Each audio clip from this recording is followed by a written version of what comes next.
All right, we're going to throw. So we're going to get out there and do it correctly. We even have some punishments. If you're playing catch, you throw it over someone's head. So flip-flop, the guy will sprint, takes the ball, the other guy just replaces. But for us, this is part of practice. Right? You think about there's 3 parts of the game: catch, throw, hit. And really, when you look at it, throwing is the most important. If you can't throw, it's difficult to play. All right? It's really, really, really important. And I think that's something we really need to focus on. So this is kind of how we start practice. We'll have a meet just like you guys are. We'll talk about what's going to happen at practice. And then we tell practice is starting. We're going to go out there as a team and they kind of sprint out there. They'll do their flex stretch, however you guys want to do that. And then we begin our throwing routine. So you guys can come on out. I'm sorry if I screwed the camera up. You guys want to come on out, I'll show you what we do. So let's get that.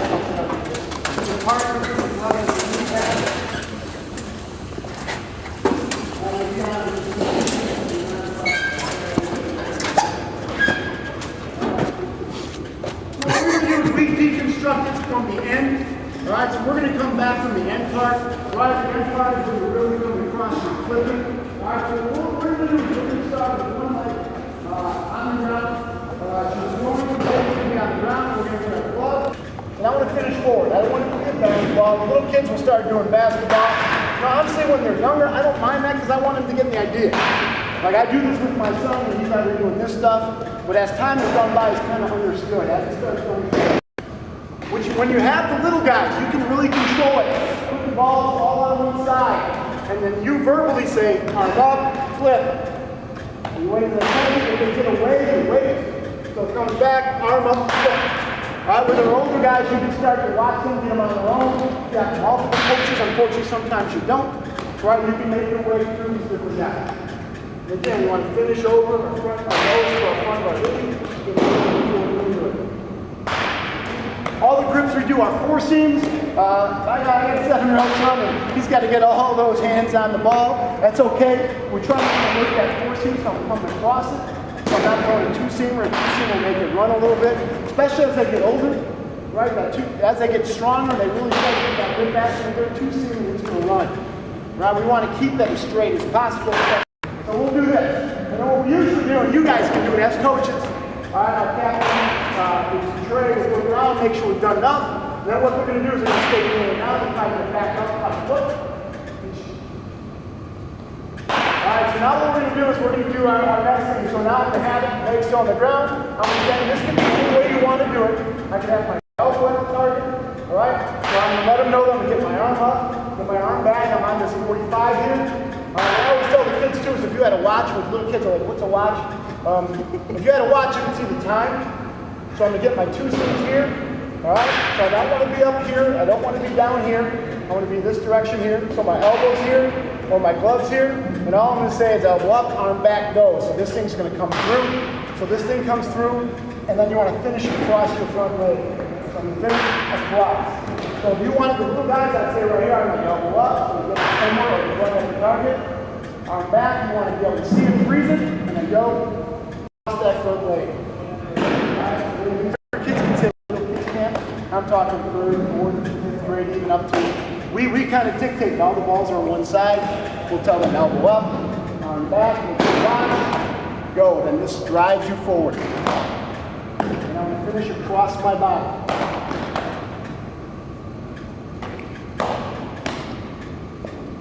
You ever use stickers to point across? Or on the wrist? Yeah. Not a bad idea. It's not a bad idea. Put a little something, a little dot on there, give them a number, they're going to look back at it, call out the number. And again, this is now the next part. We finished. Now we're going to do the next part, upper half. And honestly, I'm as bad as anybody, because I've just taught 8 periods. We get out, they go out there, and I want to talk to my coaches. I got some moron kid in 8th period that's got me fresh. But you got to resist that. Sometimes, again, you treat it so they get the idea that it's practice, is that if you're out there correcting them as they go along.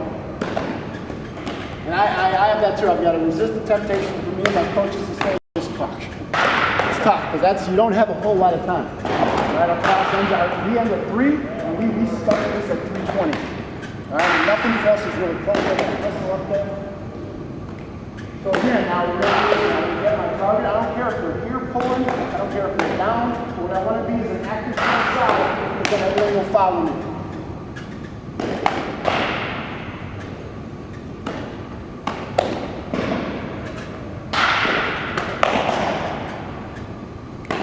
Alright, boys. Stand up, back up. Now we're going to get up. We'll start working a little bit of the hips, a little bit of the lower half.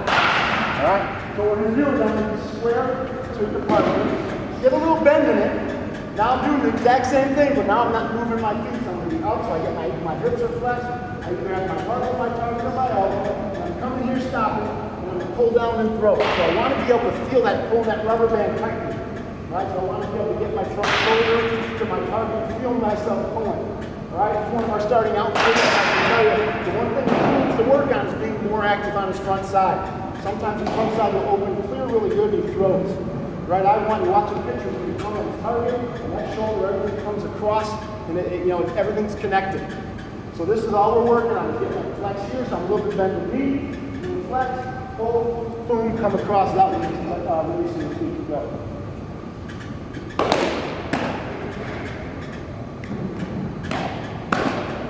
And another part that we focus on, and I even notice it with my son now, the 7 to 8-year-old, is that this is also catching practice.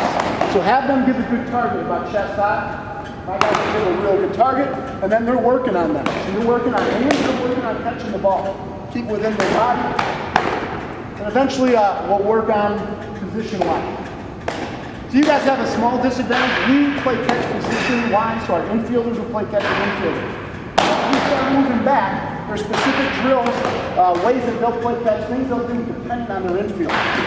Right, you guys have kids playing everywhere, so you could possibly, as you move back, do one part of your throwing starts with an infield drill. So they're going to work the ball out of their glove, work the ball out of their glove. And as they get back, have the guy their target, hands up, and now they're aiming at their hat, so they can throw out, aiming at their hat like they're an outfielder. So you guys can combine those drills. And we're lucky enough that we don't have to. And again, we really want to get them chest high right here. We want to give that good target here. I want a good active front side because that's what it starts with.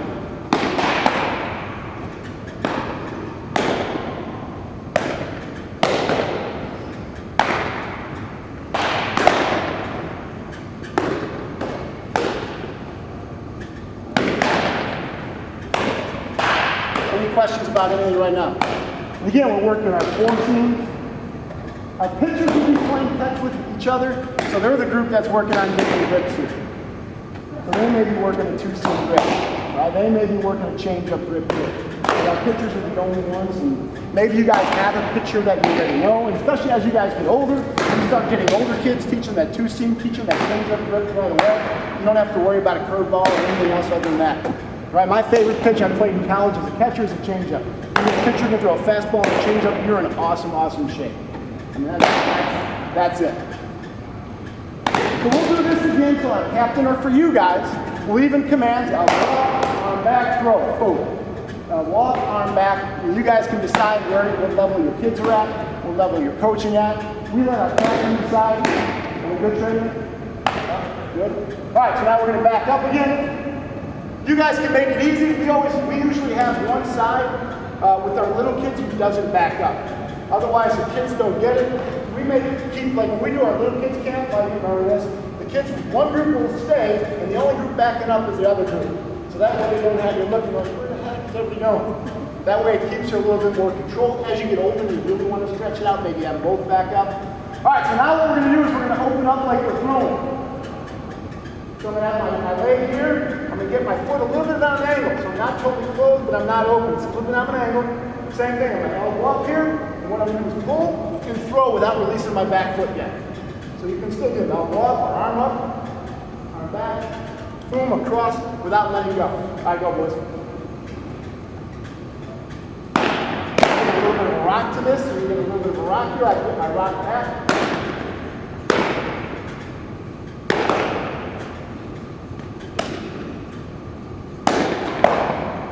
You can get a little bit of a motion back, so I'm here, I can get that little rock, boom, go. Throwing's a lot like hitting. You want to get in that rhythm, right? You want to get in that rhythm to get everything going forward. Here's what I really want you to do. Target, if your target's not, you really start. And you guys have said it a million times, this is called catch, it's not called chase. So you really want to teach them that I'm getting that target.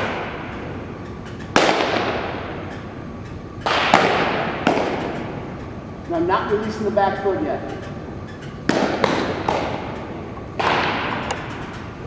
And again, younger guys, you can get elbow up on back. Older guys, you can kind of let it go a little bit. If you feel it's really crazy, make sure that they throw from one side. This side has the balls, they throw. If it's away, wait. They have the balls, they throw. How long do you go on each of these drills? This is going to be about 20 minutes total. Total problem. Total. So you guys know by about quarter to, we're up and working on our base running, our flexing. This is about 15, 20 minutes. So probably a lot faster than we're doing it right now. All right, so now release your back leg, and that's all you have to yell to them. If you got the younger guys, you show them. So arm up, right, now boom, as I throw, I want to release my back leg so I can bring my backside through. So I'm doing the same thing, just releasing my back leg and lifting my front side through.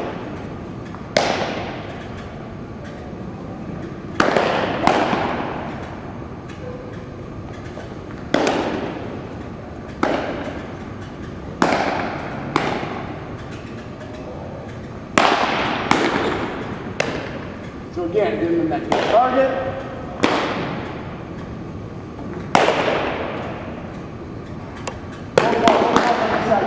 So if you want with our younger kids, here's what we do.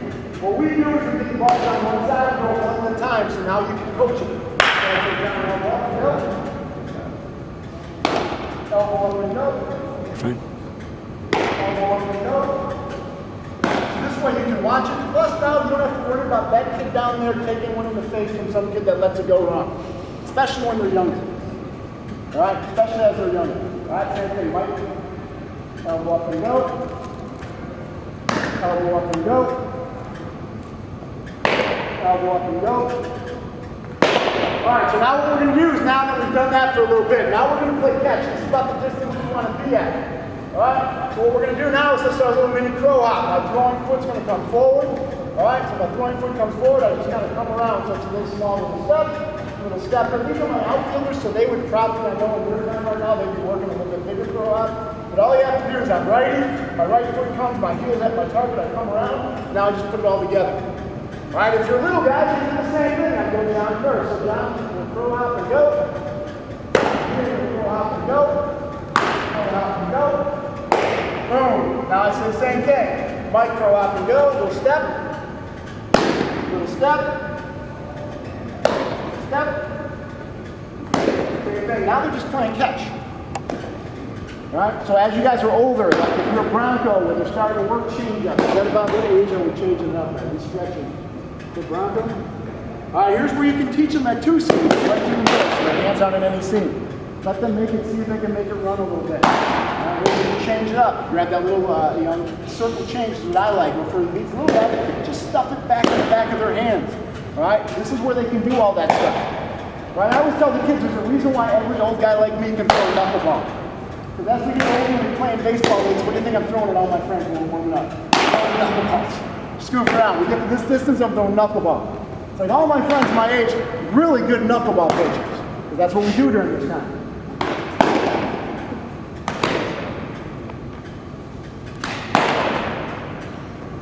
Alright, so hold the balls in. Then it's at this time, our little guys, if you want. Here's a great opportunity to play a little game. Come on, John. So picture they're our 3rd, 4th, and 5th grade. And you want them, okay, we've done this, it's taken some time, a lot of coaching. Let's play a little competition. So what we do now, John's going to give you a step and throw, and we're going to talk about where it hits you. It's about head high in the middle, that's 2 points. Anywhere around the body is a point. We play the first 1 to 5. And if you've been to our little kids camp, if you had children, our little kids camp, we play for a baseball card, they love it, they go crazy. And they will cheat like there's no tomorrow. The ball will be right in their head, it's going to be like this. And I got my coach Petrucci out there trying to, no, that was it. Like, no, it's not, look where it's at. All right, but this gives an opportunity to work on throwing, also work on catching, and there you go. The first one is, oh, there's 2. Or is that 1, Mike? It's 2. I go. There's 2, so it's 2-2. There's 1, 3, 2. What is that, 4? 4-3. Come on, John, get a big 2 and win this thing. Oh, there we go. And then you can have them sit down, you kind of have a competition. You can do that, especially with little guys. Then they get the idea that it's just not throwing, it's throwing with a purpose. Right? I want to be able to, then it also allows know, for a long time, my son said, well, why don't I let him practice catching? Because I've been getting him here with us on Wednesday nights. I'm like, well, you are practicing catching. So this kind of gets them that idea. So they can work especially with the little guy. From the waist up, keep the hand here. Waist down, keep it here. And what my son does, maybe you guys have this, if it's going to come this direction, he'll take a step back so then he can catch it like this. That's what they like to do. And that's okay for right now. Because the idea is you just want them to catch it. Right? Over time, they'll get better and better and better. Right? So that's when we go back up. Long toss competition. So what we do is this guy can take his little crow hop and step. These guys have one step either way. A foot's got to be planted. All right, so go, John. Up. So these guys sit down, you guys are already out. So you get the idea. Go out, DJ. You guys are out already. You're down. Hey, this is the win right here, Mauler. Oh, what just happened? There we go. Hopefully what the idea is you start close, and then the team back takes a giant step back, and the kids love that too. For our little kids camp, we have a card, we give them a baseball card. You know, you guys could do something like, so we do that, and they love this game. They want to play it every day, even though they've probably played with us. They've gone and played with you guys, right? And I'm real conscious of sore arms. Little kids don't think they have a sore arm, so they can't throw at all. So they would do this game all the time. Let's try it again. What do we got? Let's see what we got here. He gets his little crow hop. Oh, good shape. Oh, here we go. Oh, we got a game now. Nice. Go.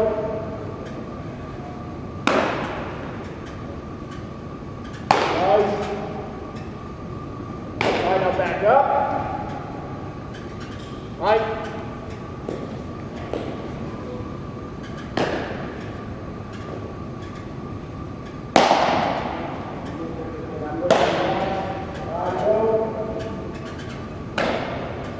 I'm not nervous.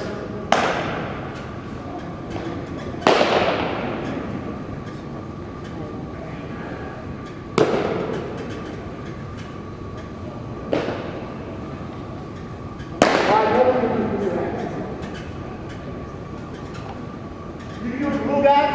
All right, this allows them to bring you a little bit.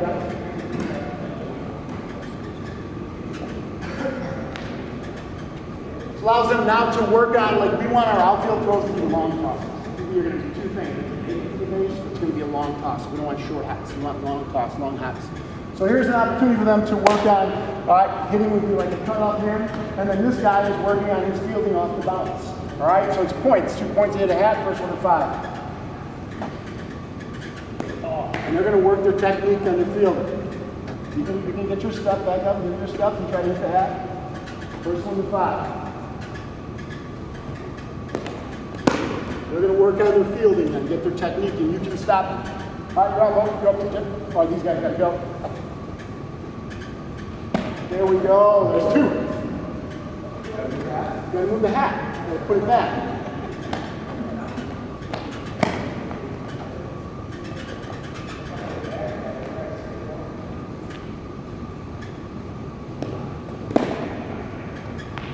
So he's working, and John's our outfielder, so they're taught every time they pick on the ground ball, we're going to give their throw off, so you see what John did. Go ahead.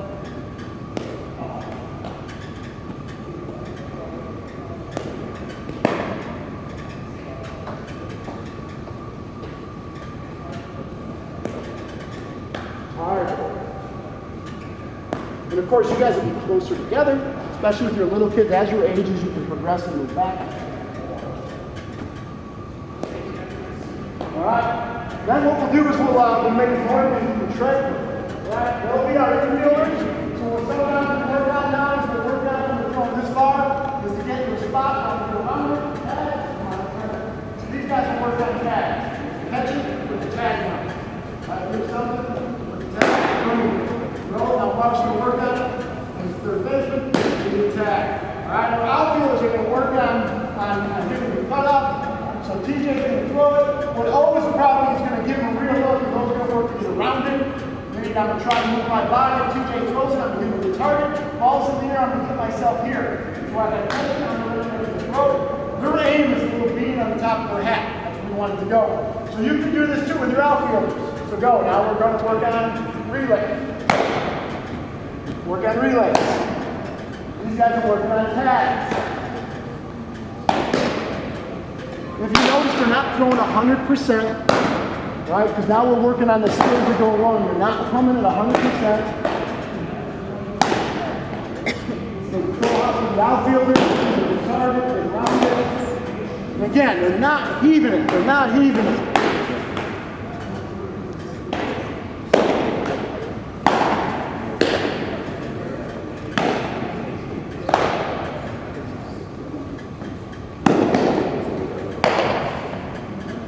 And maybe with the little guys, there's a little section real quickly, you make them all outfielders. And another section is the infielders working tags. As you get older and you realize some of those kids are true outfielders, kids are true infielders. I don't know what each that is. That's with that long game. We're going to finish moving ourselves in. We're going to show them what you kind of do. Go. So they'll throw, put chest high, they'll start taking some steps in, chest high. You guys do the same. Hold on. We're going to get to this spot here.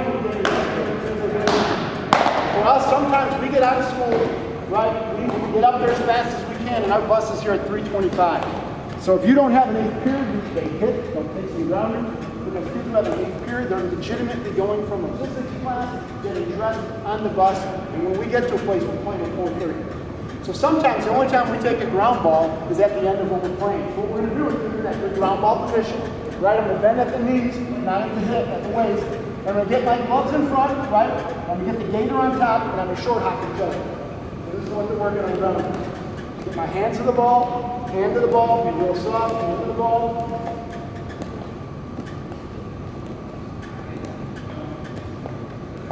And even this now helps them feel the ground ball, feel the idea. I'm going to get my hands to the ball, be nice and soft. Hands to the ball, nice and soft. All right, and then we're done. Then they'll break out and they'll go. All right? So then we're done. Then we go to our next part of our practice. One thing we do as far as conditioning-wise, we're going to do is let's get on the edge of the court so you guys can know. This part of the purchase down that way. You guys can wait for the door. Here's another game we do for conditioning. They love it. I don't know if they know it's conditioning. It's awesome when they beat us. What we do is we just do a throw game. Give yourself a little room. I'll stay there, right? I'll give yourself some room. All right, so what's going to happen here is guys got one ball. All right, so we're going to have one ball in play. What we're going to do is he's going to take his curl hop. Mike can take a step either way. So go. We're good. Now Mike gets to throw it on an angle. Now he's got to go to TJ. Everyone is going to throw and catch. And when they don't, I'll show you what happens. You got the O. Good, O, you're on Trey. Trey, you got model right on the glass door. Awful. He moved to go to free throw.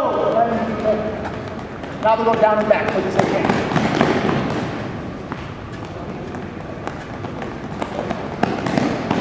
You throw the ball whoever you want it to go. Start it out. You got it. You got it.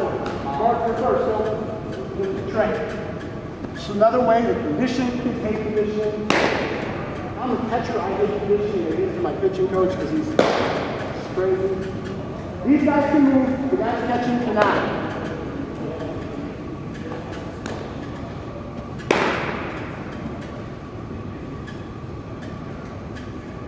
So you determine how far. We have enough guys, so we've got 24 guys, so that's a lot of throws. So you guys, you may only have this many at a practice. Maybe they got to do it twice. They got to be perfect twice. All right, go again. First time we were perfect, the kids went crazy. It was awesome.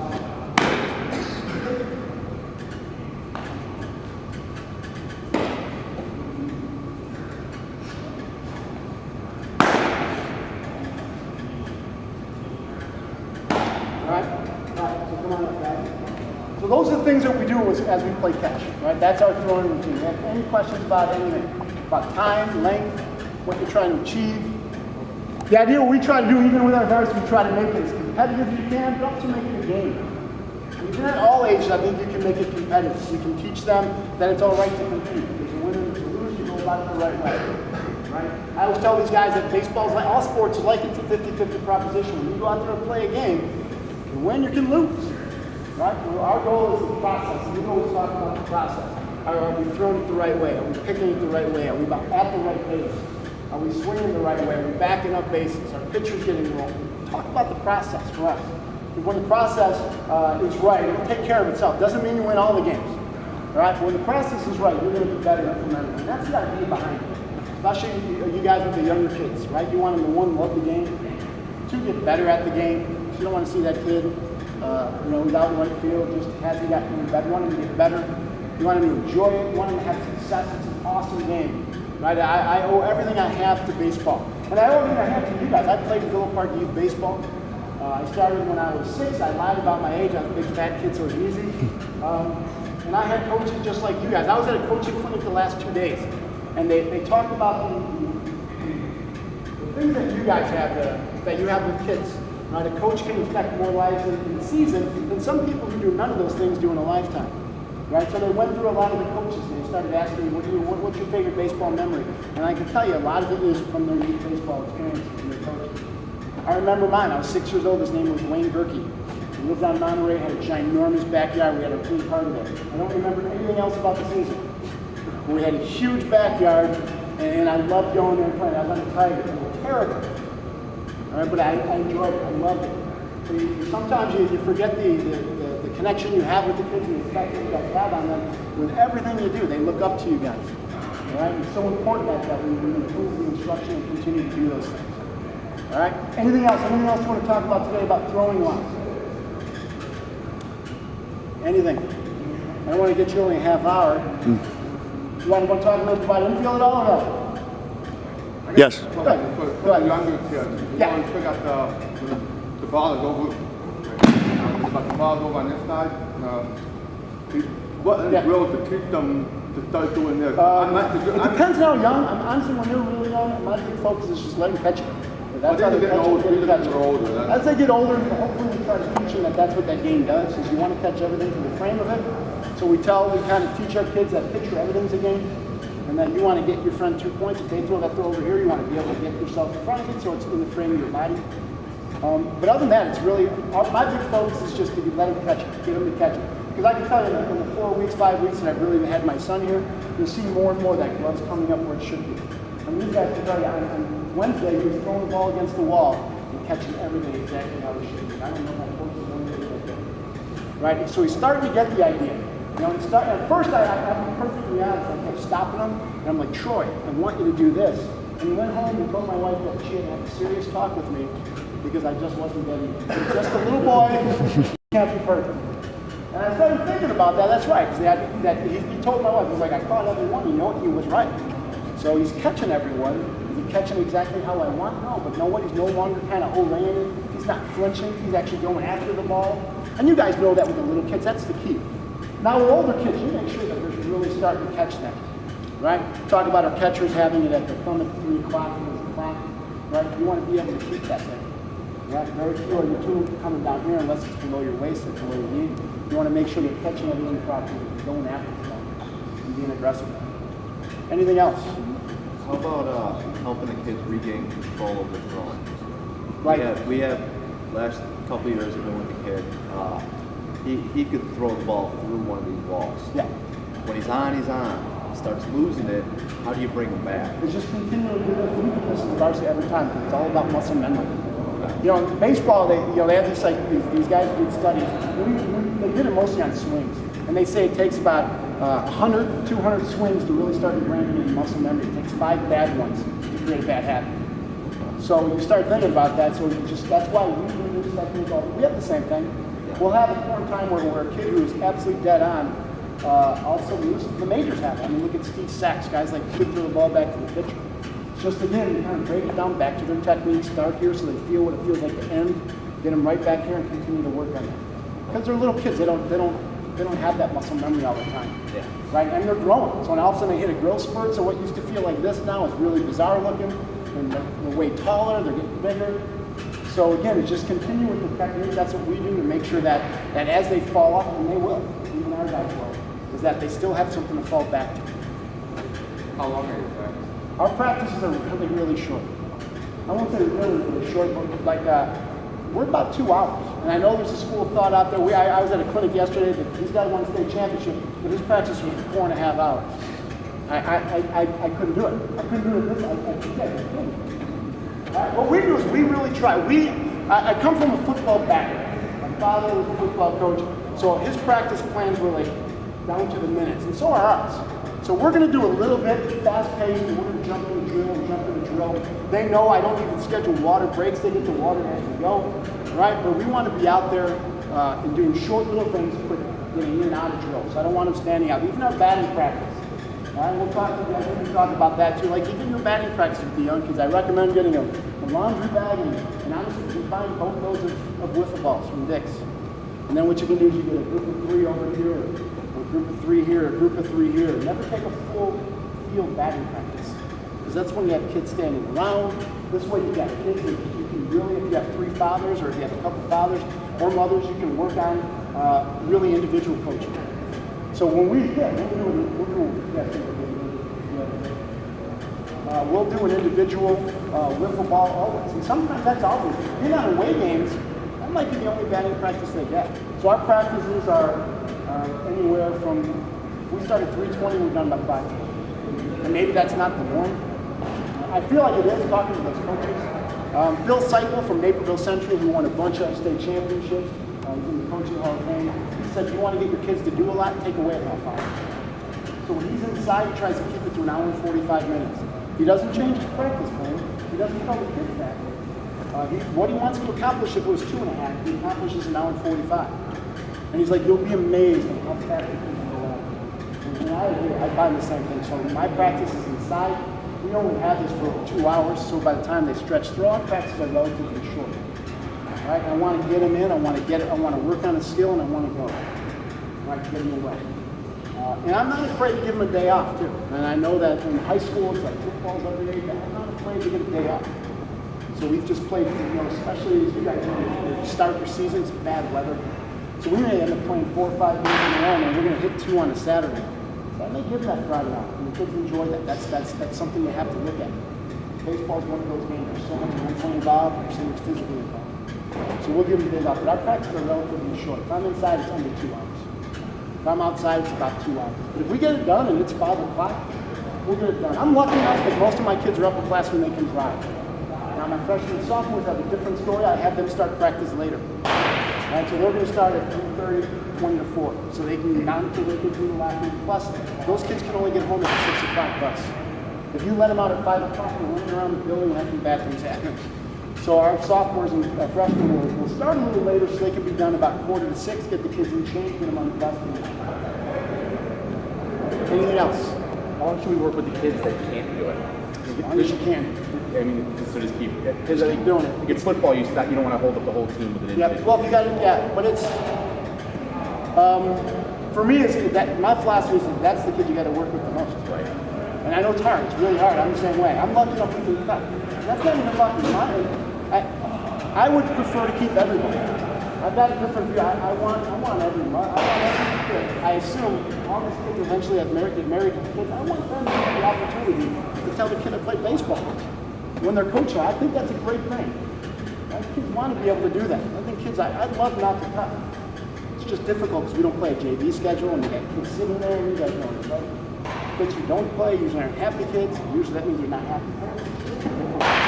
But try to work with them as much as you can. Pull them aside. With my son's team last year, he was not the best thrower at all. And they had enough fathers, including me, around that they would pull. They would actually do it by, and I thought this was great, they would do it by ability. So the kids who played group and ability A were the kids who were really good. And then, my son's group was the last group. They had a father who was so patient and worked with those kids and worked with those kids. And that's really what we can do. You're never going to make them a major leaguer in a day. Would you take like an individual father and have them take them up to the side? I mean, like Coach Ed stashed it. He had like 3 or 4 of those kids, so they didn't feel like it's just me being singled out. And now these kids are getting one-on-one attention. My son loved it. Had zero idea that he was in that group just because he was getting better at it. It's new for him. My son's got that birthday in August, so he's the youngest of the playing with the oldest. So he'll practice all season with the T-ball, and right before it starts, somebody called up from the league and said, by the way, we think he's in the wrong game. So he just was ready. He didn't know, he loved it. Had the best experience. So you do it as much as you can, and you can differentiate. You got those really good kids. Continue to work with them. You know, I find in the classroom sometimes that kid that gets an A and everything, I find myself moving away from it and working on others. But that person still needs attention. Even those kids who really excel, they need the same type of attention. And sometimes it's not easy. Some of you guys are the only ones. You know, you grab some parents, so it's not always that easy. But we try to. Anything else? Anything? What we're going to talk about like next week is Jen's putting together a book. We have a certain amount of individual type of skill related. We're going to work on relays. We're going to do running. We're going to do rundowns really, really quick. And that'll be something we do every single time we throw. So we have an idea of like how we do our rundowns, what a relay looks like. A lot of times with relays, and I recommend it for you guys, is to do without a ball. When we talk about that, you'll never make a mistake. And we'll do without a ball to save some hours, but it's something we can do when you get to it. Let me show them real quick. Let's go to the wall. Come with you. Come with Bambino. Then somebody go that way. So after we get done throwing, there'll be no ball. So we'll be right here. Loop to the fence. Get a great target. Ready for his big throw. Luke's going to work his body to get around it. As you see, he's not going to catch it. And then turns, he's going to work to get around it. All right, Kyle will give him a great target. Square up, get around it. Big target, square up, get around it. He throws, turns around, we come back. Target, get around it. Target, get around it. And we may do that really quick a bunch of times. All right, we may do that really quick. And this is a lot of times when we talk about it, especially when you're the young guy. Forever. Shorter, sometimes the shorter practices are the better, but you can get a lot done in that little bit of time. So we consider this part of our infield work. All right, another thing we'll do is you guys want to get in a circle. So a big circle, we'll put the ball about 4 steps ahead of you. All right, just to kind of get the finer points of how we're going to field the ball. What we'll do is our ready drill. All right, our ready is our 2 steps we're going to get. So now back away from the ball a little bit. And this is really easy to do if you get a couple groups, if you have an extra guy. The way we teach it is we kind of drop. All right, but we're going to get in our 6-shooter position here. So we got our hands up, shoulders ready. And then our ready is going to be our 2 steps forward. So ready, take the 2 steps, stop. So boom, now back up. All right, so we get them our ready, our right, left, and I'm ready to go here in this position. All right, and that occurs on the pitch. All right, that occurs on the pitch. Our shortstops, both our shortstops have really good arms. They cover a ton of ground. So you may see them a little step on the outfield grass. But then you'll notice on the ready, we're going to take it right to where they want to be. All right? We even talk about ready with our infield in.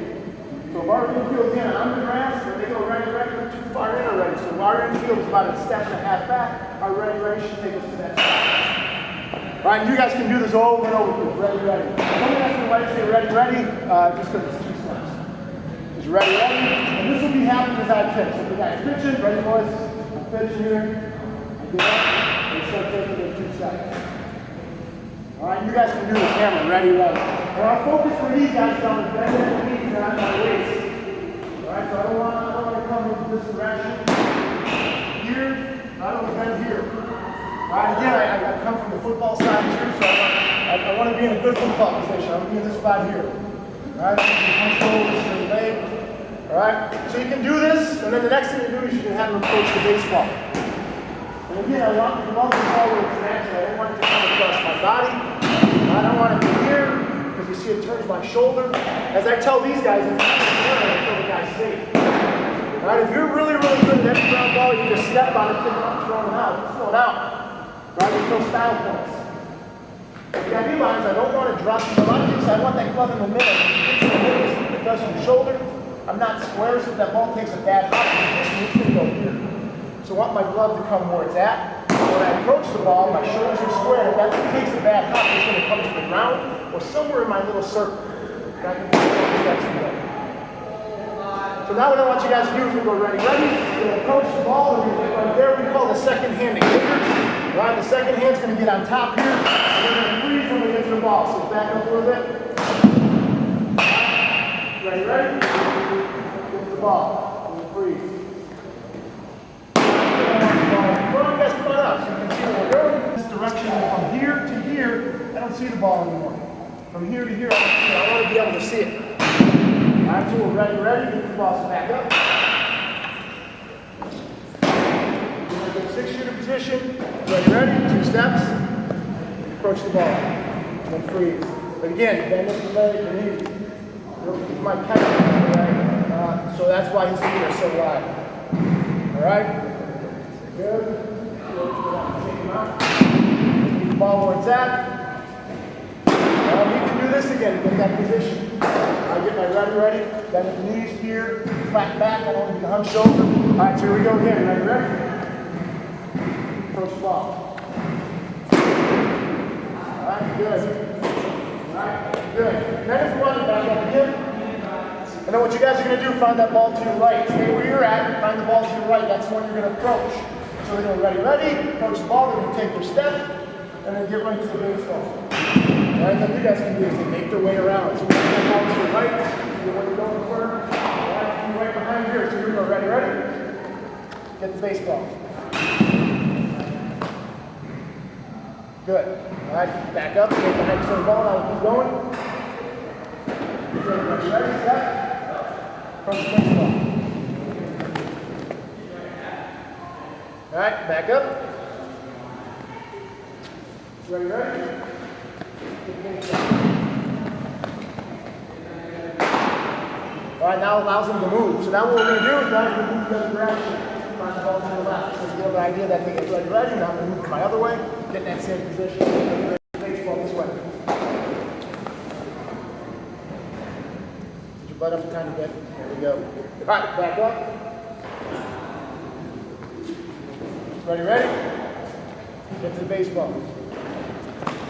All right, awesome. Let's get a partner. Have one guy hit the ball. So yeah, 1, 2, 3. So you can do that a bunch of different times. This is great. We still do this with our varsity. I'll be honest, we don't do this one as much. The next drill you'll see is one of the problems we start with is we'll do this inside. All right, fast. We have what we call, when we do our practice plan, we have what we call a fundamental blast. It's like 5 minutes every day where they're going to get to their position coach and they're going to do some type of fundamental position. Really, before we even start doing our full infield. That way they get it, they see it. And again, I the football aspect, and that's what we did every day. All right, we got 5 minutes with pass pro, my line and our pass pro. That's it, quickly. Right, if they don't get it, it's okay, because tomorrow we do another 5-minute blast. So keep adding on to it. All right, so now let's get face each other, let's play catch. And what we're going to work out here now is that we're going to roll the ball to each other, real nice. This is great for the young guys, for the little kids. All right, and now here's where we start to add the little extra part of the technique. I want to get my hands to the baseball, but I don't want to make it so hard. Right? Jordan's a lot smarter than his dad. Took physics, taught physics, but right, if the ball's coming at it real hard, I'm coming at it real hard, something's going to happen. Right? I got to do it perfect to feel it. So I want to get it here, and as I get the baseball, you need to cover it a little bit. You know, we call that soft hand. There's that pillow effect. Use your arms as shock absorbers. Now here's the tough part. Because when you say that, some people when they get here, when that ball comes up, and they want to pull their hands all the way in. And that's where you get bad habits. Right? And we do that too, because this part of the nuance. So I just want to feather a little bit, create my hands. So I want to get to the baseball, and as that ball's coming to me, feather it. And now I'm in my throwing position. So back up, guys. These guys are going first. When their arm comes back, you guys get my ready. And then you guys roll it on the ground. And then you guys roll it on your hands. Then real nice soft hands. So go. Get the ball. Feather it in. Right? It's a little nuance. You guys back up and do it to them now. When your arm goes back, you start your steps. Again, it's real feather. We still have lots of guys who want to take their hands into that, or take their hands and do that business time. All right, boys, go again.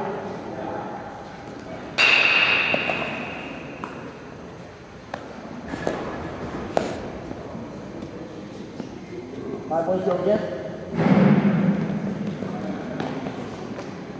And it's real soft. This is the perfect. I want them to get used to, feeling it perfectly.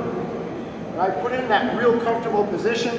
I want them to feel so you're not bouncing it hard. You can do this to the kids, but this is something they can do to each other.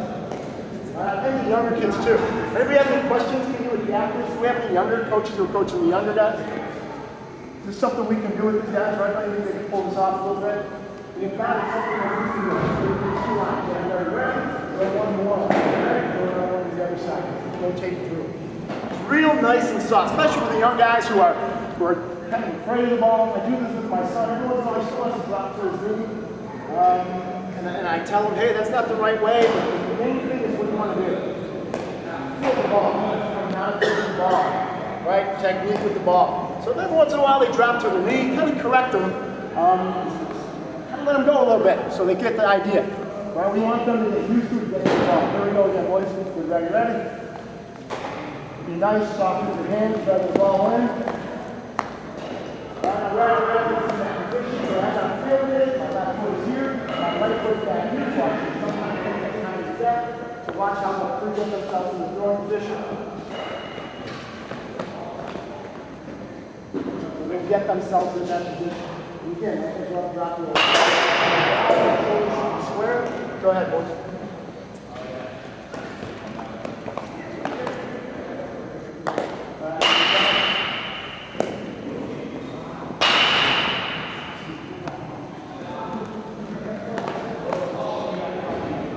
So we'll go let's get 3 foot over here, get one in the middle, get one far, things come out over. What's your best advice for kids? I love this drill. Yeah. What I've done with my son, honestly, and I don't know if you guys have the opportunity, is I'll bounce it off the wall behind us. So I have him stand by the wall, and I'll roll it, bounce it off the wall, and it comes back to him, and for some reason,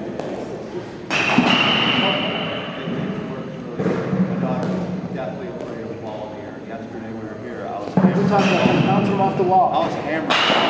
No idea why that's different. Maybe it's not coming out of my foot, it's not coming from the back. But I'll have my son Troy with him. I'll give him the ready, and I'll just roll it behind him to the wall and bounce right back to him for some reason. No idea why. And we've talked about this way before. Complexes. So I would continue to do this kind of drill. Softer. You can control it. Every once in a while, you get a little bit of keeping at the next kid. Maybe you run, control it, you model it. See what it is, but that's really the thing. And for my son, who is definitely afraid, he dropped to a knee. Kind of nervous, but he would stick his nose in a little bit. I think I still want him to get that aspect. You know, and even a 7-year-old kid sometimes pretty smart. Because he said, Dad, I caught every ball today, but it was so bad that I catch it the right way. And as I'm driving home, I'm like, hey, guys, right? You know, that's another thing. Get underneath the ideas, especially in practice. You want them to get the feel of going after the field and catching. Anything else? Anything you guys can add? You can see how this could be. All right, so now go to your position. Switch from third base, shortstop, just to second base. Here's another one we do. Bambino, you get deeper. Get behind. So here's another one we do. It allows us to get throws in. We'll have 2 coaches at home plate. We'll have 3 buckets. I don't know, you guys may not have. We have third baseman. Our second baseman is going to throw a cutout. Raise your hand. So we're going to hit from the shortstop, so we're going to first base.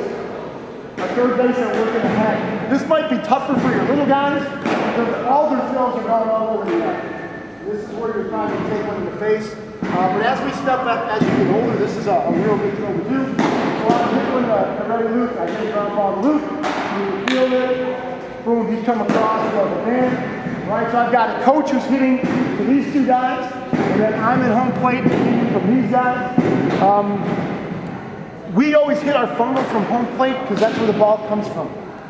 Sometimes we would do this 4-man funnel where I'm hitting second base from over here, shortstop from over here. I just have this, you know, the coach, that's not where I see it off the bat. You know, that makes sense. It's way faster, way more ground balls in, but not quality ground balls overall. So we try to hit them all from home. So we hit these guys and then we throw. All right? Can the older kids do this, you think, or? Yeah, we did it, Bill. Oh, yeah. Yeah, right? Then if you want to, then what we can do is now for us, then we would rotate. So what we would do is then we would take away, Dan back away. All right?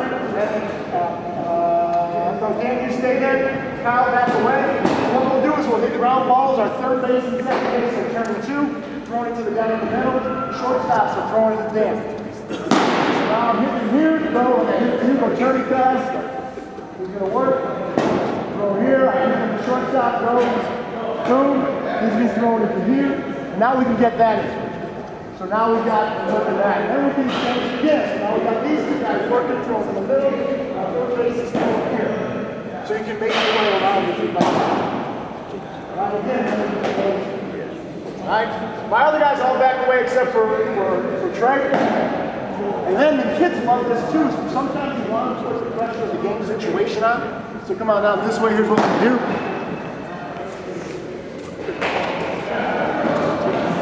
Guys in different places to replicate situations. We'll have a kid with a helmet on who's going to run. He's going to stay with his back to me, so he can't see it, he'll hear it. Otherwise, if he's watching here, as I start swinging, guess what they're doing?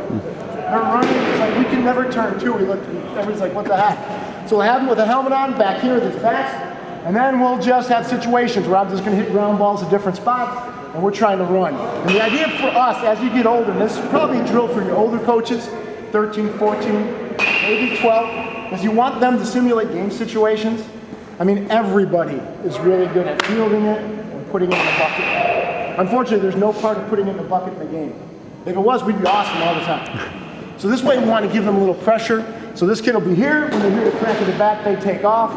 All right, we may have guys on first base, so they already know the situation. All right, maybe we have a guy on second base, they know the situation. So this way now we add a little pressure to them. Maybe with the younger 7, 8, 9-year-olds, maybe it's a little bit more difficult. But as you move up now, it's something you can do. Put the pressure on them.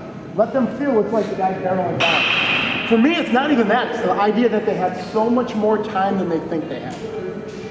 Right? Our guys will field it, they'll bounce in front, they'll pick it up and just heave it, and they don't realize that kid's barely down the base. So this allows them to realize that if I don't field it cleanly, if I get to where I need to go, I can put it on him and I'm still going to get it out. A half a step out, the same as throwing him out by 4 steps. We talk about that all the time. I heard it from Mike Tomlin. There's no such thing as style points. At the end of the game, as long as you have more runs than them, it's not like someone walks up and said, hey, 3 of these runs were cheap, we're going to take 2.5 runs. We're tied today. It doesn't happen. So we want to make sure that the idea is collect outs. Right? We have 21 outs to get somewhere in the game, and we're going to get them. Right? So we can do this. So we get this drill. Let's come to second base. We'll show you now. These are kind of step-up drills now. If you're talking about footwork for infielders, you guys, you're probably not turning many double plays. All right? But we work on footwork. Just a little thing, as you get older, we want our second baseman to get to the base.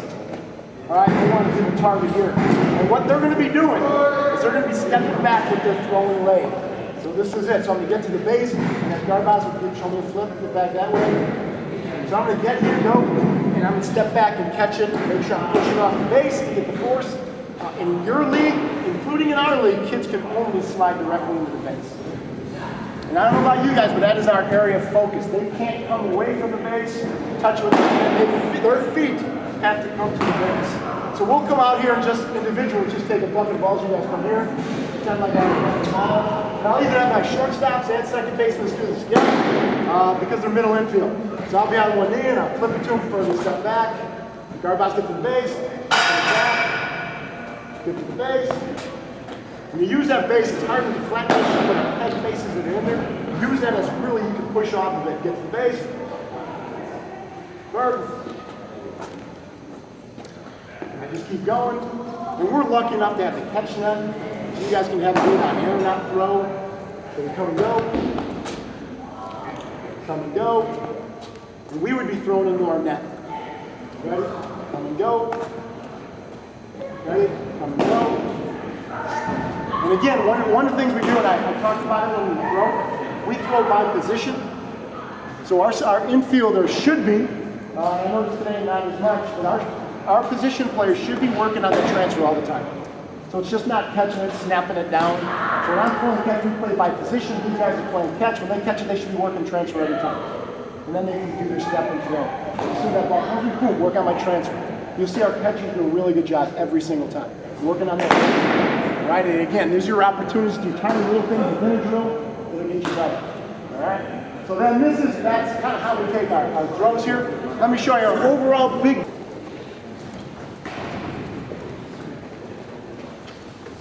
Jan, I think she's going to give it to you guys in a booklet. This allows us to do probably 6 drills in 15 minutes. And again, it's one of those things that we do. This will do all together. Outfielders will be with us. So at this time, our outfielders would go to our outfield coach. And they're going to work on right leg drops and left leg drops. They're going to work the balls right at them. They're going to work on curl hops. They'll do a little mini drill. They work on getting the ball to the cutoff point. All right, and all this is time. So we'll get up there. We'll get like 3 or 4 minutes. Boom, we'll clap, we'll blow a whistle, and then we switch the drill. All right, so our first drill here, what you see, is our third baseman and first baseman. Our first baseman and third baseman are working bunt coverages. All right, you guys can figure out as you get older. I know that little guys aren't bunting, but as you get older, you can figure out. We use colors when I was little. You know what? For us, we hand sign them in. So our third baseman would be hand signing these in. All right, so we'll go bunt first. Cover 2. So these guys get used to looking at Luke. Silver. Yeah, give us a sign, look at Luke. Give us a sign, Silver. Sleeve. Sleeve, silver, belt, blue. That's why you practice it. All right, so these guys are just working bunt coverage. Coach would throw the ball out to whatever. Silver. For us. Devo, come get ready. Switch. There we go, switch. So these guys are doing that. We're going to work bunt coverages. Do we have our first baseman done in, our third base, first base? We have one where we know these guys now. These guys want to come back outside. These guys, while you're doing bunt, it's under 2. All right, we're doing it to the lead. We're on our flips. Our shortstops are taught to keep the straight arm under arm. All right, so when I get my flip, I'm going straight arm and I'm following. I don't want to be throwing back. That thing's coming in the air.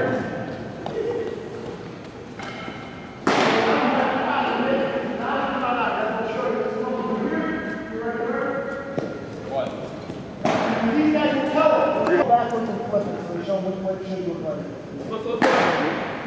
So I don't want to be falling backwards. You can't hammer it. I want to straight up because I want to feel like I'm throwing it high. I got too much force.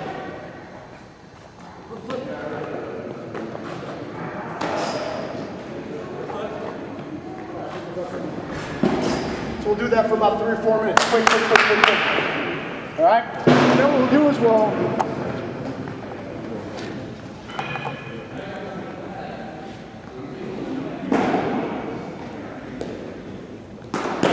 and then what we do now is we'll come out back. This now work out straight to the line. Any ball hit, second baseman, they want to get hit here. They see the ball, they're going to get on their ankles as fast and hard as they can. They're going to get curve up the baseline. All right, so they stay out of the way.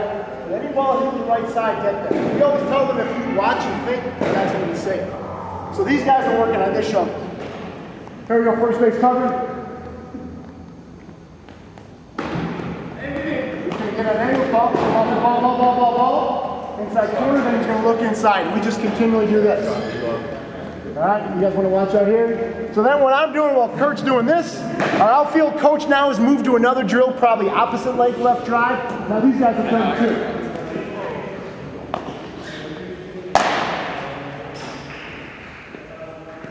And these guys are still going. Good luck, Kurt. Not have a fungus match, we would have brought one up.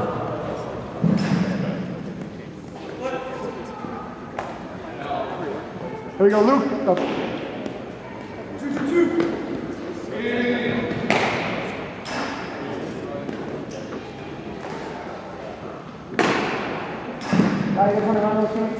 Now these guys are doing this, it's about 5 minutes long. So I'm going to hit them, keep going around. Then the next step after coach has got them, they all come to third base a couple times. All right, now what we're going to do is bobble. So the first pitcher's got to get up the line and actually stop and call for the ball. Bobble, that's it up. Bobble, call for it. Let him get there, let him call for it.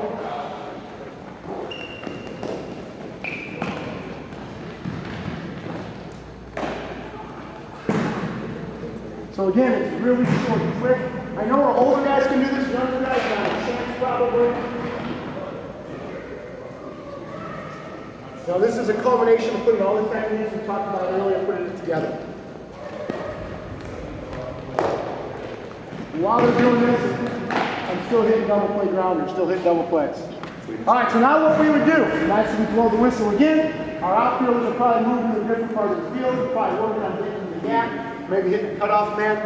All right, now what we're doing here, it's first base, you have third base. Go first, Luke. Pitchers are working on comebackers, and they're told they have to talk between each. So Pies tells us, you got to show them. And they make connections so they know. So I'll wait till he throws it. So while they're doing this, as soon as he turns to throw it, I go slow roll, and I want him to barehand it. Finish it off, Kyle.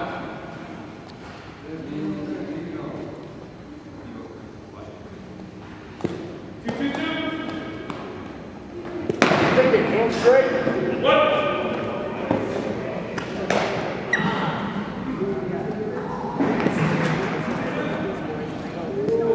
Here comes Bambino.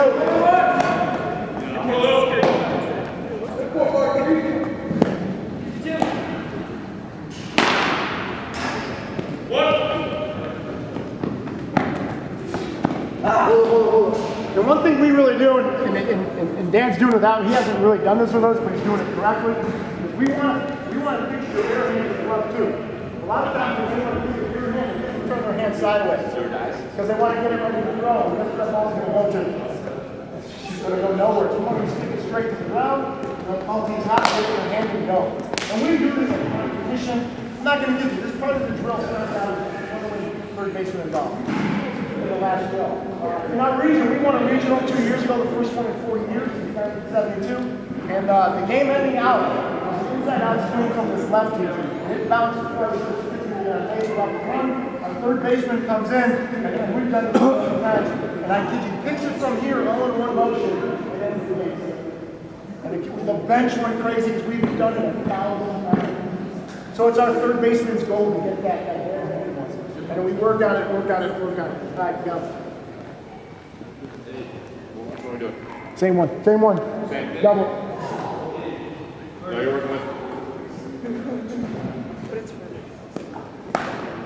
Kurt would hit them, and then we're going to hit pop-ups. Our outfielders sometimes get mad because we hit more pop-ups than we do to the outfield. But we're going to try. So we'll do this. And I would say in 3 years we haven't dropped one. Yeah, there's that little area where everyone's converging and everyone thought they were going to get it, then everyone thought the other guys were going to get it, and then it turned out no one got it. So that's kind of what we try to do. And the idea, we try to really hit them as far as they can go, so they practice their rules, but they also realize that I've got to get it. So this will help teach Luke to know that there's that weird little corner where unless he's really busted, he can't get it. I got to get to it. So I know what Coach said my rules are, but I know which balls I have to get to. And then we'll do this for another 5-6 minutes, as many as we can. Putting them in buckets, all right? So we do all these drills, probably 5 or 6 drills, probably 3 or 4 minutes at a time, all right? And it allows us to work on all the skills that we just set up. So they take that little basic skill from the ready, to the rolling it, all right? And now you can increase it. All right, boys, you guys go ahead.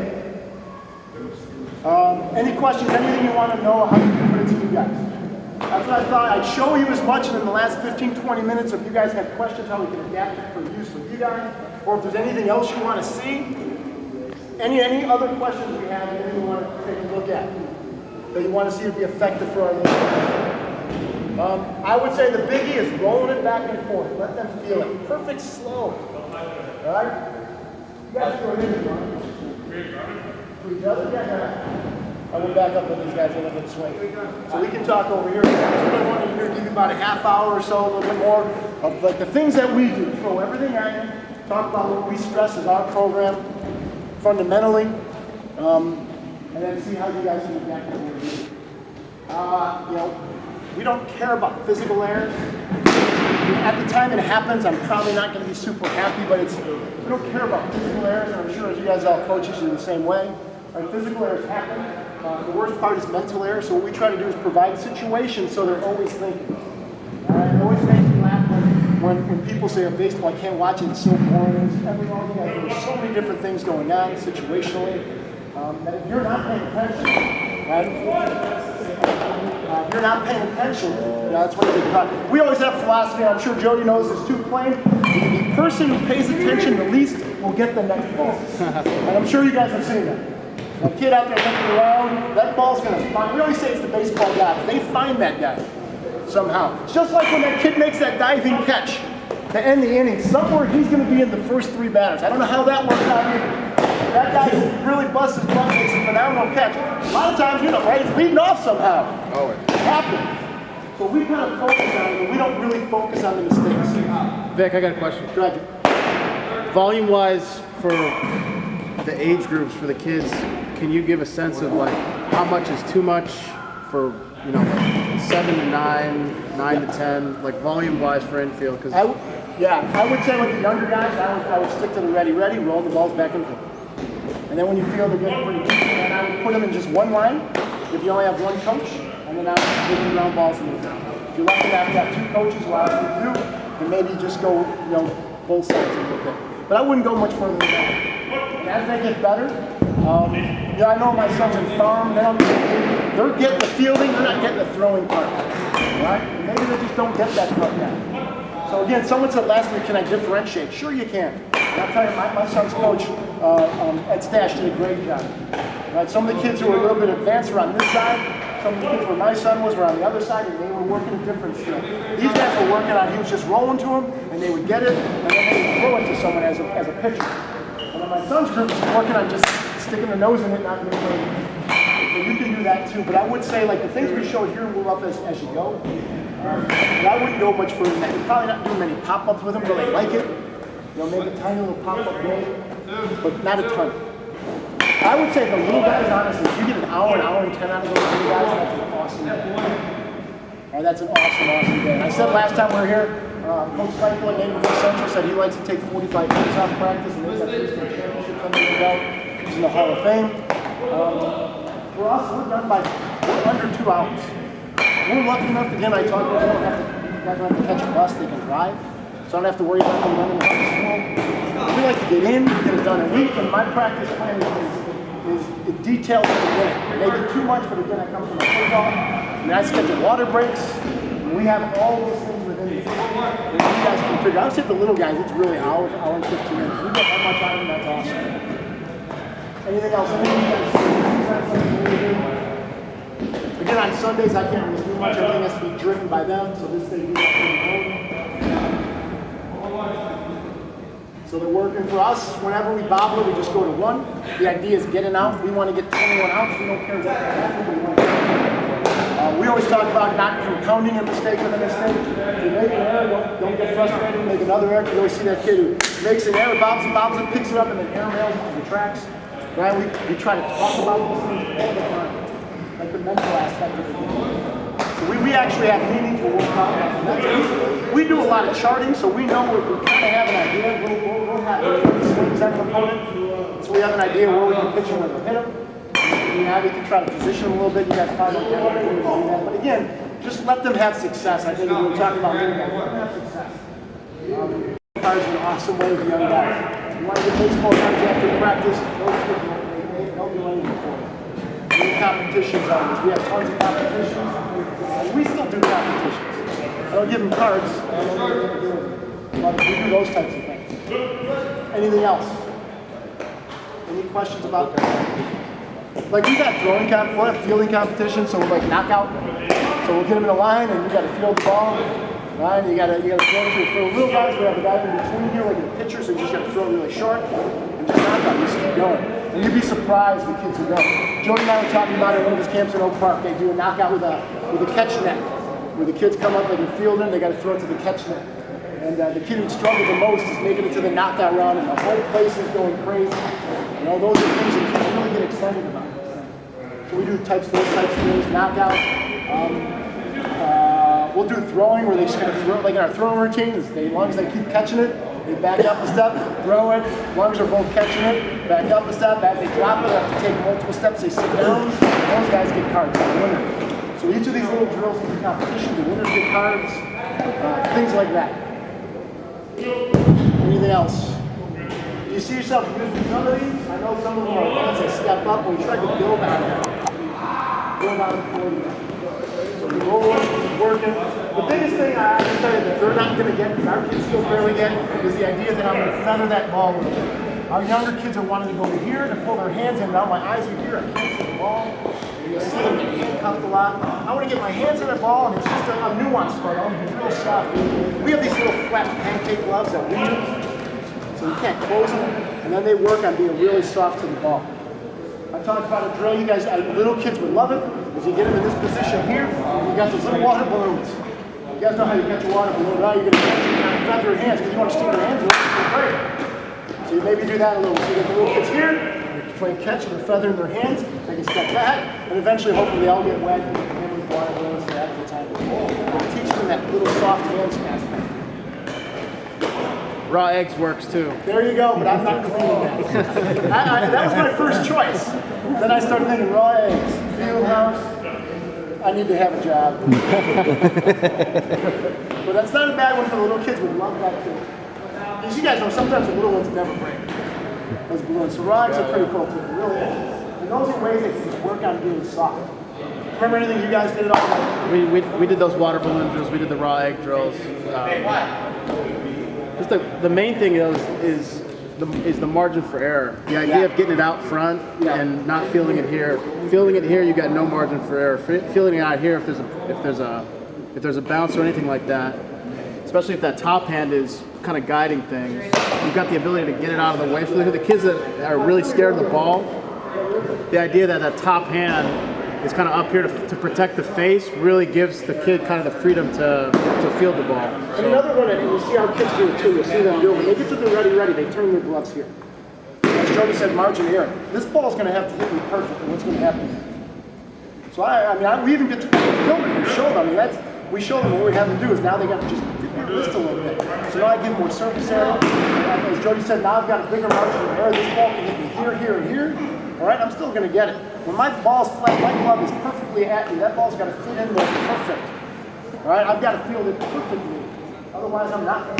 So we just talk about a little thing is instead of getting here, you saw my kids were doing it. If I could coach them, I would make sure that they get this position here, they're going to just tilt that wrist here a little bit. So I'm ready. As I get to the ground, I've got this entire surface to work with instead of this. And that ball's got to come here. If it doesn't, then I can't feel it. So we kind of talk about it. Anything else? Coach Hudson. Next week we're going to talk about pitching. I'm not here. Your pitches, doing all that crazy stuff, but it's normal. Play catch, play practice, practice. Eventually, it's a slow process, but have to play catch constantly. Play catch, play catch, play catch. And you said blocks, you can get at blocks, pick off moves. I know that as you get older, you start holding guys on base. So we talk about how to hold the guy, think like that. Yeah. We actually communicate between every pitch with our shortstops and our pitchers. A lot of times our throws to first are called by him. The pitcher, if he feels it, he can throw it. Yeah. Our middle infielders call pickoffs to second, like doing some tug in the jersey or doing some. Like inside move, right? Right? It's just kind of you tucking in your shirt, right? The pick play, this way the pick, it's just kind of a pick of the jersey. The pitcher acknowledges like with a wipe off, so we know that it's on, right? You don't want to be throwing it in the center field and no one's going to be there, right? You know, show you all that stuff from how we do it, how you guys can use, how you guys can hold runners, the stretch. Here's an intro I know you can talk about is just your typical wind-up for a little kid. Like my son, he wants to throw. His throwing's getting great. He still doesn't get the idea. And a lot of kids want to do that step way to the side. Kurt can kind of talk next week about that, how to teach that kid to wind up. Because honestly, right now, it's getting that part up with my son. He's throwing the ball so well, but then I'm like, well, we're going to kind of throw a wind up here. We know I can do it. a little thing you could say is just small, big, right? Small step, big step, big step. Small, big. Just kind of get them into a rhythm and kind of understanding what it's kind of supposed to be like. And then next week you'll have availability. Our pitchers will be out here. You guys can see what they do. That's really all we got.